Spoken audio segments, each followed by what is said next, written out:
So I had to go to Home Depot today, and as I got on the bus, one woman got on in front of me, one in back of me, and when I sat down, one sat in front of me, one sat in back of me. They were both having conversations on their phone, but like a voice chat. And the one who was sitting in front of me continuously maneuvered her phone, so I was constantly getting in the picture, and I was constantly moving around to try to avoid that, and she just wouldn't let me avoid that.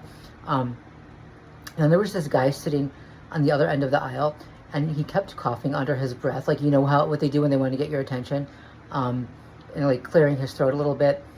And I was not paying attention until finally he just gave out a hacking cough. So I looked over. As soon as I looked over, he lifted his finger and did the double nose tap. Great. Okay. So finally, I just got pissed off, and I said, "Look, you know what? The fact that your target this time is a germaphobe is irrelevant. If you were given orders to cough like that on the bus, you're going to make the entire bus sick. That's not just fucking stalking and harassment. That's you're harming. You're trying to harm people." He didn't say anything. Fine, whatever. I get off the bus. He does not. And then I had to walk like maybe a half a block, a little over that, to Home Depot. And I started to wonder in my head if maybe he was innocent, right? What if he was just some random guy? Because they want to make it so that we never know. Is this person a perpetrator or not? So that maybe we do start lashing out at some random nobody who wasn't doing anything wrong. That's how this is set up. But as soon as I walked into the Home Depot parking lot, that changed. Because there he was, coming from the other direction. Now, to get there, and I know the same exact clothing, the same hair, the same face, everything.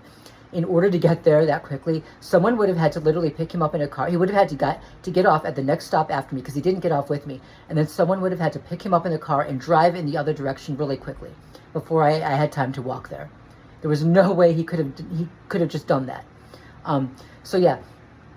He starts walking, and then he gets in front of me. He's like maybe 12 feet in front of me, and then he starts rubbing his back the way I had been on the bus, because my back was hurting because I was wearing my backpack, and I had something in my backpack that was, when I leaned back against the seat, it was like digging into my back, so I was rubbing my back on the bus. So he's walking in front of me, making that same gesture, rubbing his back to show me that I was being watched.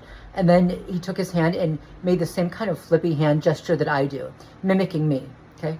So this is what they do. This is what they do. They want you to know you're being followed. They want you to question your sanity. Is this person really following me? Is this just in my head? And then they want to make sure you know, no, he's really following you. But you can't do anything about it. How the